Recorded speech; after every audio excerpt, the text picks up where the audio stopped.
Good evening, everybody. You have joined the Listening to Indigenous Voices June 2021 call. It is my pleasure to have everyone here. And now we're going to listen a bit from Redwing. Redwing is a Navajo artist.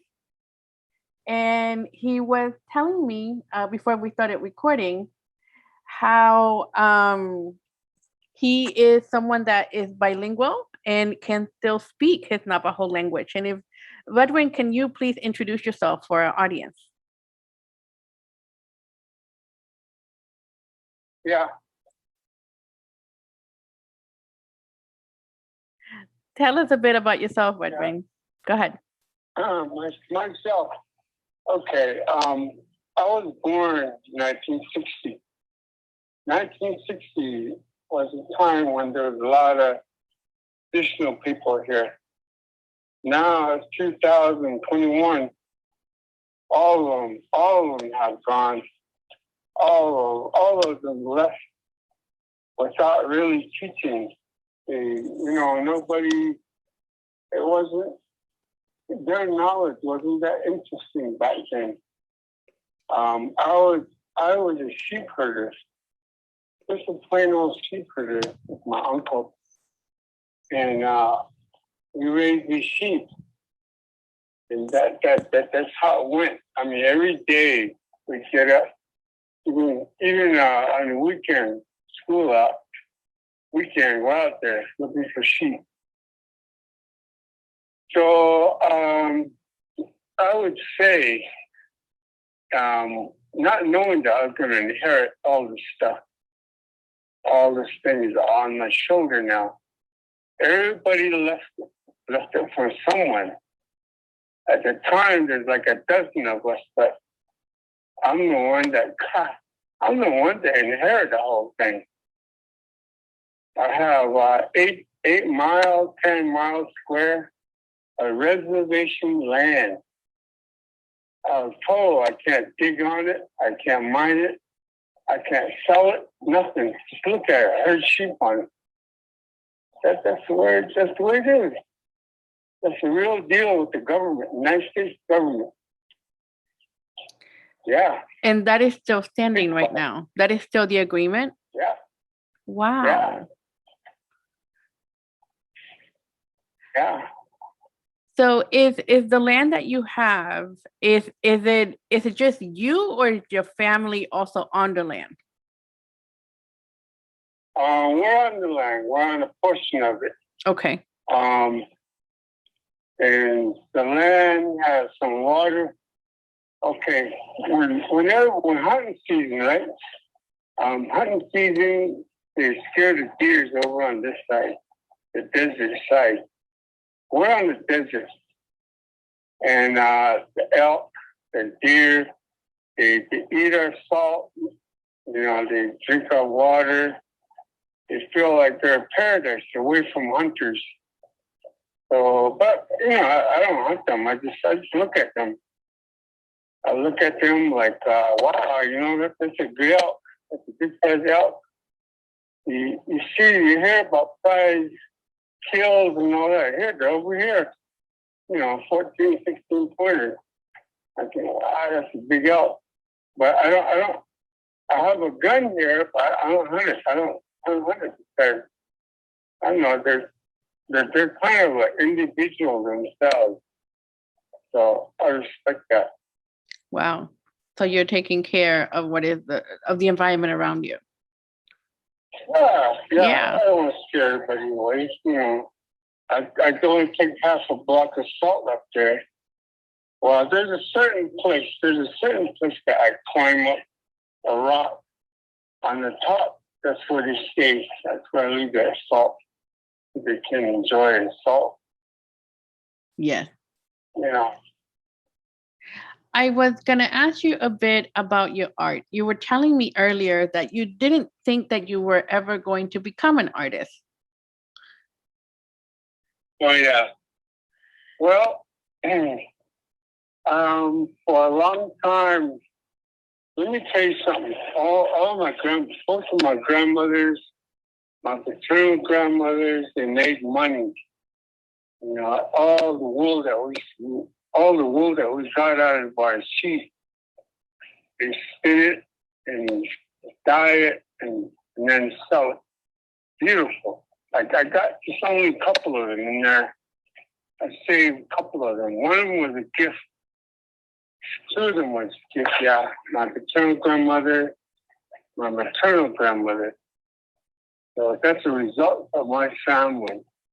And everybody, now I can't say myself, but everybody ahead of me heard these sheep. So, yeah. Wow. You know, I would say, should I don't know if I should say they're artists because, you know, it's amazing. I mean, you take that, you go buy a pair of pants, a shirt, you look decent at school, or shoes. That's what my grandmother did, you know. Artists I see, you know, like these legendary artists, like, you know, that left their masterpieces on the wall. You wonder about that. Who really benefited? Well, you know, they paid for the Pope, you know, the churches and Renaissance, you know. Now they're just all in museums. But the bottom line is maybe somebody that's cooking for them, feeding them. I think they benefited, you know. Yeah. As much as it was worth at the time. How long have you been doing your art? For how many years now? Man, I tried to hold a job. I was going to get on I tried really hard to work for somebody. And those were short term. You know, they let me go. They say, hey, go back. This one, hey, say, go back to your art. You're very talented man. Go back to your art. So that's how it's been. Crazy, but I mean, if you want somebody, let's say you went to the highway department and got a job and you fed your family. Every 2 weeks you have a check, right? Mm-hmm. A good check, good point. And then sooner or later, you know, projects come to end. And then this one supervisor said, you're an artist, man. You should spend the rest of your time doing what you do best. I said, yeah. You know, I heard it from people that were, in that line of work, you know, they just said, hey, what are you doing out here? Go paint. So that's why I'm an artist. Yeah. Everybody finds their inspiration from different sources.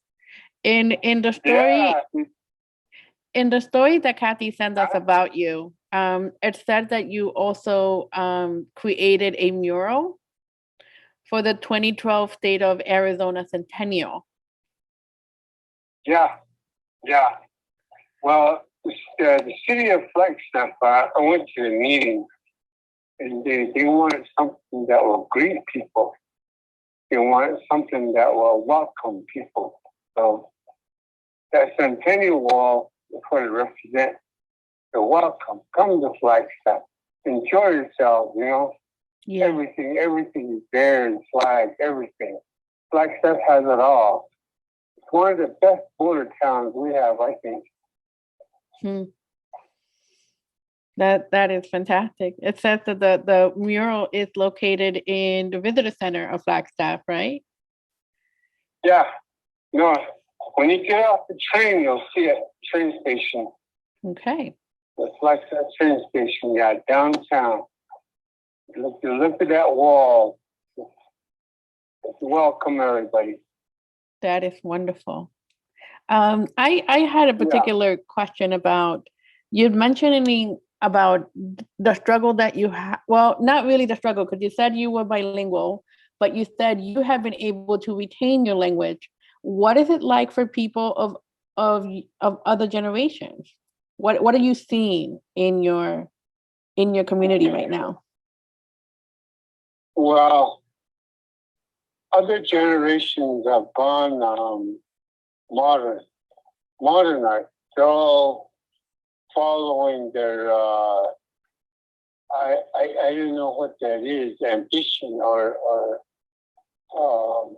it's like song, like a song. Mm-hmm. They're singing all kinds of things, They capture that money. They want you to buy the art. They want you to they'll stick their neck out so you can buy it. I mean that's what that is to me. Those young artists, young people, they'll do anything there to sell it. You have to eat. Have to eat if you're a young artist. That's all I know. You have to eat, pay bills, pay your rent, Yeah. pay your bills, period. Yeah. Yeah.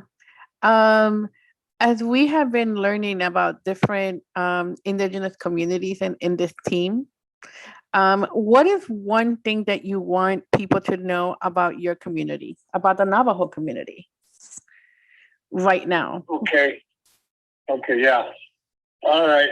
I turned to the Navajo Nation, Navajo Real Estate, and I asked them, what are you doing with this historic site? That's where my studio is. I'm in a historic site. Right? This COVID thing really closed the door and everything. I have to start all over now. I have to go back over, introduce myself to the new administration, everything. I had to start all over again. This COVID just really did everything. But, right now, the amount of information I know about this place, it's beyond, oh man, it goes beyond me. Maybe I'll try and keep this thing refurbished, put in doors, I put in windows. I'll try and keep it going. The next guy is going to have to finish it, maybe. I don't know. Yeah. Nobody's interested in history in my tribe, Navajo Nation. Not one person from historic preservation has come there and said, hey, let's get you 2 million, let's get you 3 million. No politics. They seem to come in, but they're not that interested. I'm here, I exist. And I got to work on that. I got to work on it, make that happen, so that a person can come. This whole thing happened because of man that was a scout, or I don't know what he was with the Navajo Nation, but he's from Westphalia, Germany. A German laying back, he's got his grave back there. I keep saying this is historic, This guy taught us how to count money.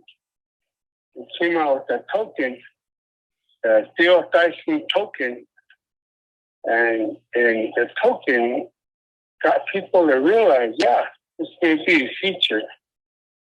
But that's how it all started. Theo. Yeah. Theophylline he was a Prussian, Westphalia, Germany. Probably 1700. I know there's a portion of this building out here that's as old as Fort Defiance is all gone now. Everybody tore it down.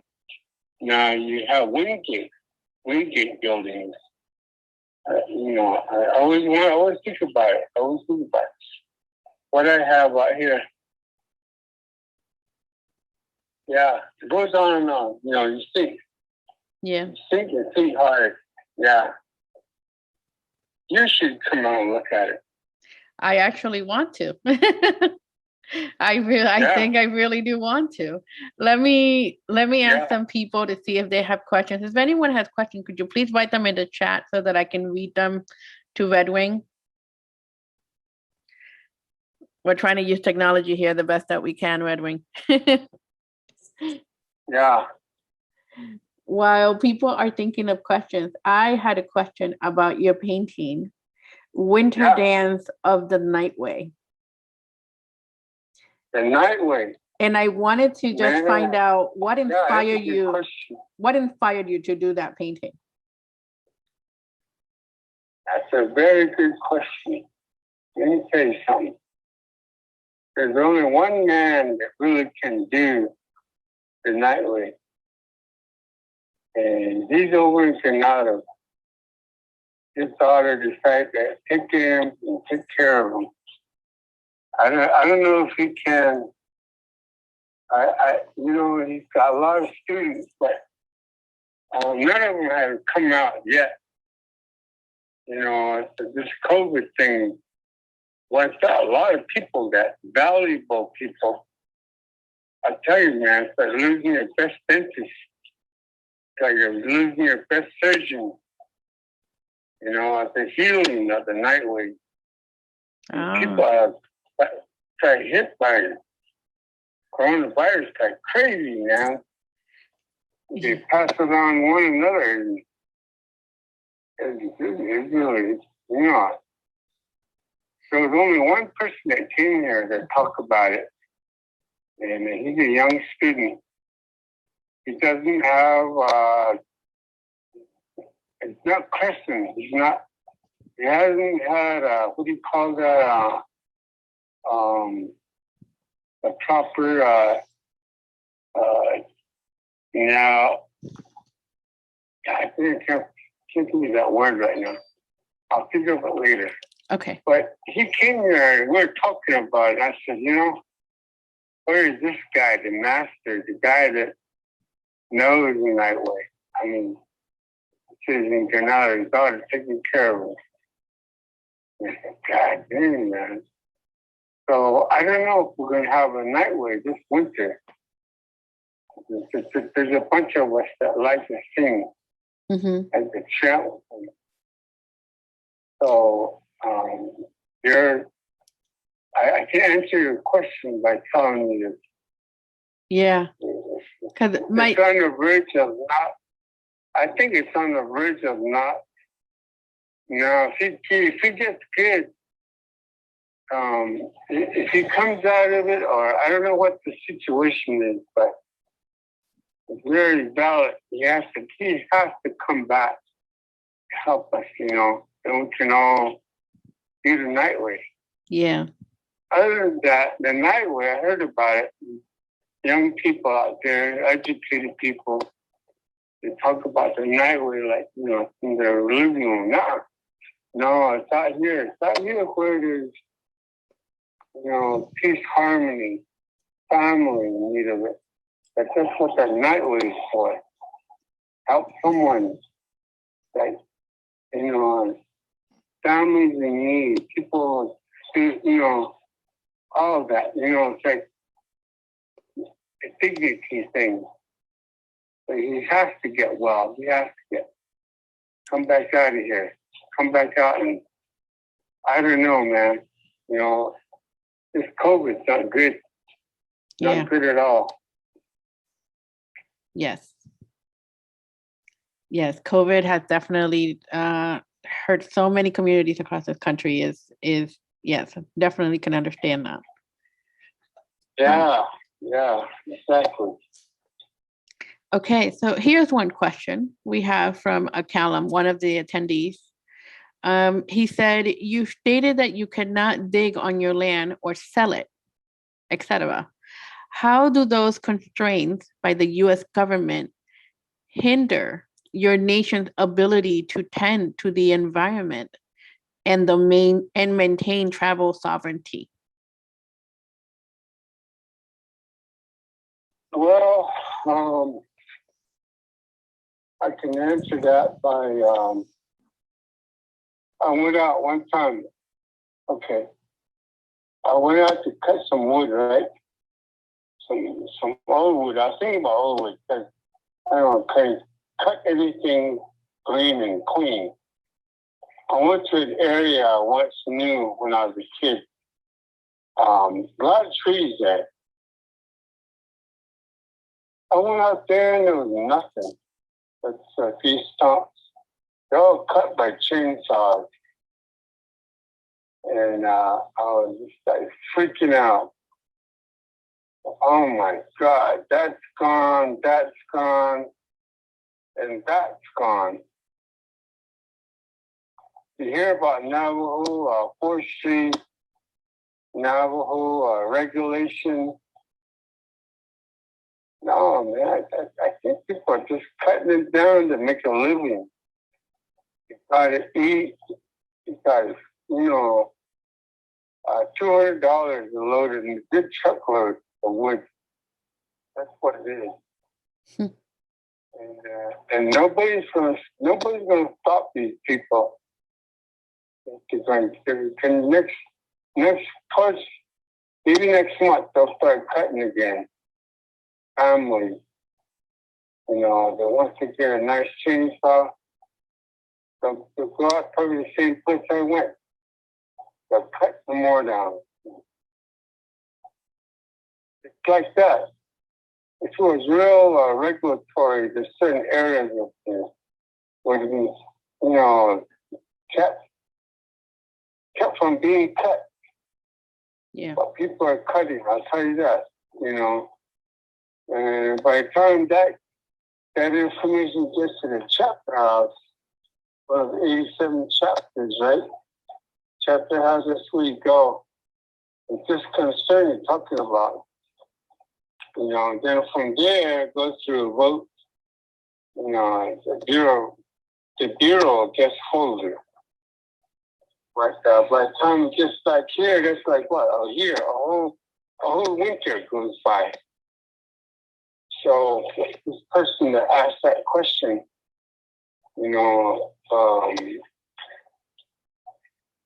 sovereignty, the word sovereignty, who's doing it for? Even every now and then you hear about a Mexican, half Mexican, they're loading up the wood. It's gone. And sell it to the nearby border town. Somebody in there is freezing cold. They'll sell it to him or her. But that's what's going on out here. Nobody's regulating it. You can't just cut down any green tree you want. That's how it is. I mean, look how long it takes for that thing to grow, Yeah. Yeah. I'm not kidding. I'll tell you right now. There'll be some more gone. Trees. Yeah. Usually a question I ask every one of the presenters that come and and offer their time and share their stories with us is, how can we help you? How can we help your community? How can we help?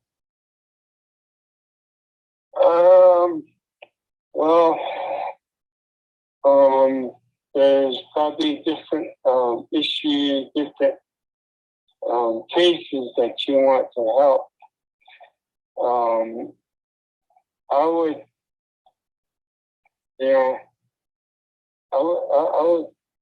write a letter to my tribe, my tribal president, John, Mr. John Nez. I wrote a letter to him. And your concern, your help will fall in a certain category that has to go. And I think that they should have the knowledge and the expertise, to carry out what your concern are. And then it goes when they're up. And you tell them, you write a letter to them. How are you going to help and resolve the situation there? And I think that's the best thing. It's the best route. That's the best route to go. To write letters in support of Right your now, community. Yeah, right now it's water. Everybody's fighting for water. You know, Yes. that's what's going on. Okay. And Yeah. that is all the time we have, Redwing. Good. Yeah. I want to thank you for your time. Yeah. Go ahead. Yeah, I'm glad we got to visit. It's great. I think this is wonderful. I think we're going to spend time sharing your paintings on after this call, because I want to have our presenters look at the paintings, because they're absolutely beautiful, and all of them tell different stories. So we wanted to not only have you here, but celebrate your work, because it's a voice that needs to be heard. And we're just so honored to have you with us today. Yeah, you buy a painting here. It goes to the restoration of this project. Okay. Anything, like our commission. Yeah. And all the money goes to this. What I'm doing, what I'm sitting on, and even Pepe would say, "Yeah, you got to help this man." Yeah, I sure miss that guy, Pepe. Pepe Massis. Yeah, he opened my door to where I'm at. I wish he was here with us. But that's how life is. Yeah. You can't tell. You can't tell when your number's up. That's what he used to say. Yeah. That is true. All right. Yeah. Okay, Redwing. Well, we want to just thank you again for your time, and we hope you have a great evening. What's left of the evening. Oh, great. Yeah. Yeah. All right. Thank you. Take care.